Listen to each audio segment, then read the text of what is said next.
నేపాల్ పరిణామాల నేపథ్యంలో భారతదేశం కూడా సిద్ధం కావాలంటూ చాడా శాస్త్రి గారు సంబంధించిన ఒక కథనం చూద్దాం. అల్లర్లు అరాచకాలతో నేపాల్ పార్లమెంట్ దహనం, ఇటువంటి సంఘటన ఒక్కటి చాలు ఒక దేశాన్ని ఆర్థికంగా కనీసం ఓ 10 సంవత్సరాలు వెనక్కి నెట్టడానికి.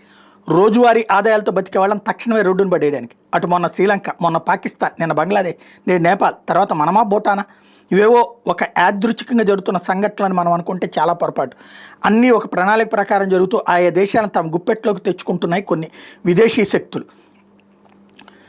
2014లో మోడీ ఏదో కాకతాళీయంగా గెలిచాడు. 2019లో మన చెప్పు చేతలో ఉండే కలగొరగంప బలహీన ప్రభుత్వం కేంద్రంలో ఏర్పడుతుంది, భారత్పై మన పట్టు మళ్ళీ వస్తుందని అంతర్జాతీయ శక్తులు వాటి కొమ్ము కాసే కొన్ని అంతర్గత శక్తులు ఆశపడ్డాయి. కానీ 2019లో గతంలో కంటే ఎక్కువ మెజార్టీ మోడీ మళ్ళీ అధికారంలోకి రావడం ఆ శక్తులు జీర్ణించుకోలేకపోయాయి. అందుకే పైన చెప్పుకున్నటువంటి దేశాల్లో జరుగుతున్న తరహా అరాచకాలు ఈ దేశంలో కూడా సృష్టించి దేశాన్ని అస్థిరపరచడానికి ముఖ్యంగా 2019 నుండి కుట్రలు ఎక్కువయ్యాయి. భారత్ ఎదుగుదలను తట్టుకోలేకపోతున్న కొన్ని అంతర్జాతీయ శక్తులు అంతర్గత శత్రువులతో కలిసి ఇటువంటి పరిస్థితులను సృష్టించడానికి పలుసార్లు ప్రయత్నిస్తున్నారు.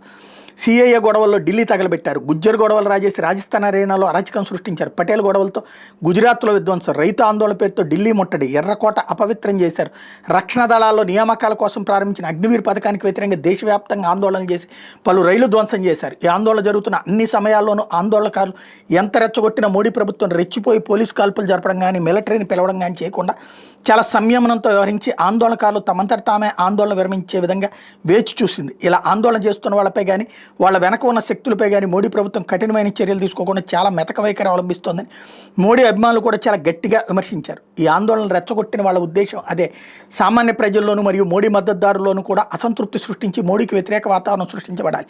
అంటే పోలీసు కాల్పులు జరిగి రైతులు కానీ యువకులు కానీ చనిపోతే ఆ చావులను అడ్డుపెట్టుకుని ఆందోళన మరింత ఉధృతంగా హింసాత్మకంగా మారుద్దామని కొన్ని దుష్టశక్తులు పన్నాగం రచించాయి.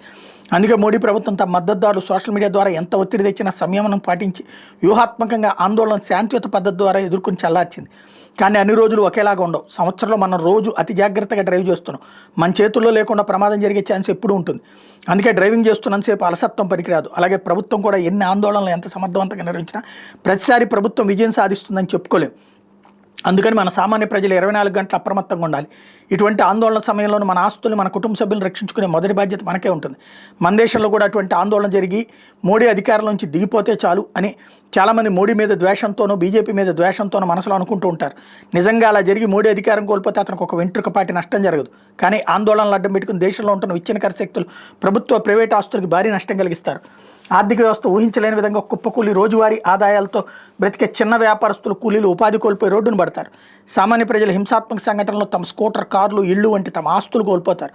ఆత్మీయులు కోల్పోయే అవకాశం కూడా ఉంటుంది. ఎందుకంటే మాబ్ మెంటాలిటీ వాళ్ళకి విచక్షణ అనేది ఉండదు. అందుకనే జాగ్రత్తగా ఉండండి. ప్రతి ఒక్కళ్ళు అడుగు ముందుకు వేయాలి.